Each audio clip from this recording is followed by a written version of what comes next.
құрбан шалған кездегі қойдың мойнынан, құрбан малының мойнынан атылып шыққан алғашқы қанмен бисмилля атылып шыға ма, соның иесі кешіріліп кетеді дейді пайғамбарымыз айтады саллаллаху алейхи вассалам. Күшті ма? Кетті. Ол аз дейді, пайғамбар аз деп жатыр. Ана үстіндегі қылының санындай күнәсі кешіріледі дейді. Сол қылдың санындай сауап беріледі дейді.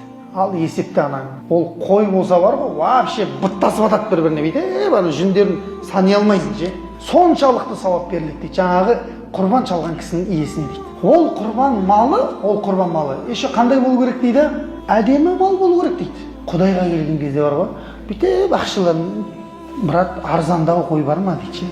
Арзандау бар ма? Сирағы бір-біріне тиіп атқан мынадай ше, өлейін деп тұрған.